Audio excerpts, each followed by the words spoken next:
Welcome back, and today we're going to look at Meta, formerly Facebook, and discuss their new Metaverse demos, as well as the future of the company. So let's get right into it. Mark Zuckerberg recently demoed some of their recent products and technologies, so let's take a look. All right, hey everyone, I'm here with Lee Kiefer and Garrick Meinhardt, some of the best fencers in the world. And, I wanted to show them this prototype that our team built of a fencing game in mixed reality.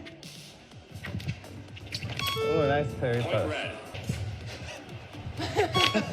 Point green. We really got like the inside thing, even in VR. Yeah, it's really accurate.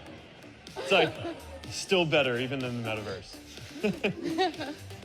So that's the robot himself, Mark Zuckerberg, fencing with some world-famous fencers, I guess. And the headset that they're wearing that was blurred out is most likely to be announced on October 11th at their Meta Connect event. This fencing experience will probably be one of the first games we are able to play when their new headset comes out. Now, my opinion on whether this will be a successful launch or not depends on many factors. For example, I think that if Meta tries to compete with Apple by releasing their headset at the same price as theirs, then Apple will win and have far more success with their product. However, if Meta is able to create a good quality headset with great technology inside, I think that'll put them in a great place, but I don't think they'll still be able to beat the likes of Apple and Microsoft and possibly even Google.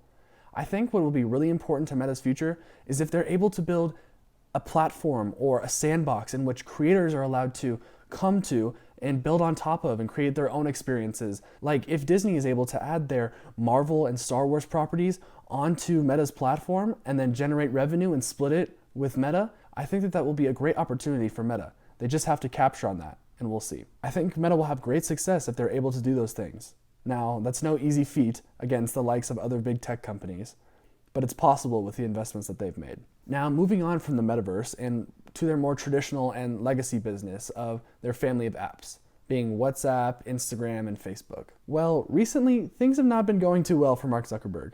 He's lost $71 billion of net worth in the last 12 months alone.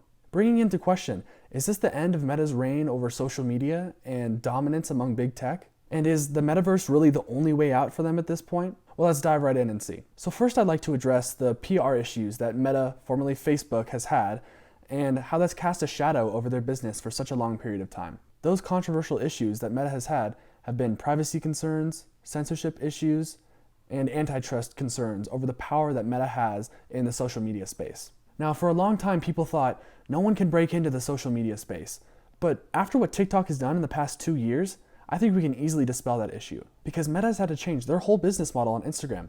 From just pictures and commenting on your friends' posts and sending them and their messaging system, now it's practically all swipeable content, just like TikTok. They're practically copying TikTok's product. But beyond TikTok, there's also privacy issues. And those are somewhat concerning, just showing how much data has been used during the COVID pandemic and many other situations. It's important to know what is happening with this data, who is using it, and who really owns it. But that is a big problem that almost every large company in the world is having to deal with, and I don't think it's isolated just to Meta. And the last and probably most controversial issue is censorship, and whether or not big tech companies have the right to censor people or fact check people's posts, and so on and so forth. But I believe this is of little consequence in the grand scheme of things. For a second, let's say that the government regulates these platforms to allow free speech and anyone to say basically whatever they want as long as they're not threatening someone. Well, no one's gonna leave Facebook or Instagram or WhatsApp. I mean, these people are gonna say that they're so outraged and delete their account for 2 weeks, and then they're gonna come back because that's where everyone is. I mean, how many times have we seen quit Facebook and Facebook is an evil company, but yet they still have growing users over every year, capturing nearly 3 billion people in the entire world that use their platform. But maybe they take it the other way. Maybe they start banning more and more people, and people just really become outraged and start moving to other platforms. Well, I think very quickly they will pivot away from that if it becomes too unpopular and stop the banning right away, because their number one concern is active users and being able to sell you ads. At the end of the day, they don't necessarily care too much about misinformation and people getting canceled. They just want people to use their platform and to enjoy it and get ad revenue off of it. Now, these PR problems are nothing to scoff at as an investor or anyone with any ethical issues just relating to Meta's business model. However, I personally believe that at the core of this business, they really just want to create products that help people connect. and monetize that by selling you personalized ads. Now, if you think companies shouldn't even do that, and they shouldn't use your data to sell you personalized ads, then you might as well just stop using every Google product, every Amazon product, a lot of Apple services, and many other platforms. And I just don't think that there's a lot of validity to that argument.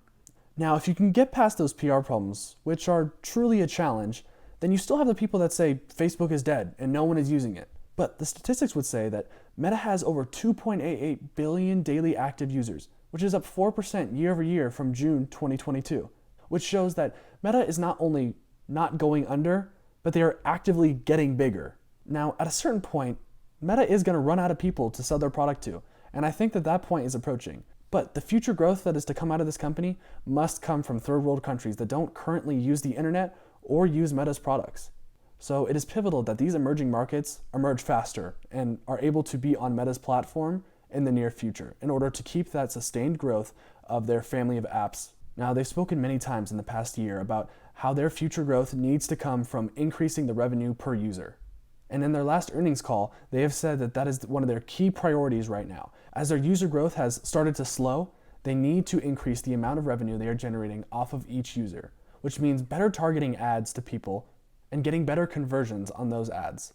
They also have WhatsApp, which for the most part is unmonetized, and there's a lot of growth there because a lot of people in India and in other European countries use WhatsApp very frequently. And if they're able to generate more revenue off of those users, that'll be key to their growth in the future. Now, if you don't think that Meta will be able to generate more revenue off of their users, then the next natural step is the Metaverse. Can they really pull it off?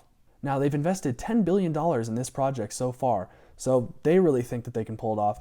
But the real question will be, do consumers want to go out and buy this product and stay and spend their time on their platform? And if you really believe that Mark Zuckerberg and the team can pull off a really good Metaverse experience, then these prices are just rock bottom. And with Meta trading at below a 12 PE ratio, setting new 52-week lows every day, I think it's an attractive price to get in on. Now, to be fully transparent, I do have a regular long position in Meta, and I don't plan on selling this for the next 5 to 10 years. I also do think that Mark Zuckerberg and the team at Meta has proven that they are able to adapt to new changes in the marketplace and pivot quickly. And I think that if you're betting on anyone to win the Metaverse, it might as well be them. And now in my growth portfolio, this makes up around 12% of the weight. With that being said, I do consider this investment relatively speculative. I think that if you're going to look at all of big tech, Microsoft and Amazon are just far better values, with far more consistent growth and a clear trajectory for years to come. Now, of course, none of this is investment advice. And this only fits my criteria for one of my portfolios and makes up a small portion of my entire net worth. But everyone has a different time horizon, age, goals, and different risk tolerances. So please do your own research, understand the own risks before you go and invest in something like Meta.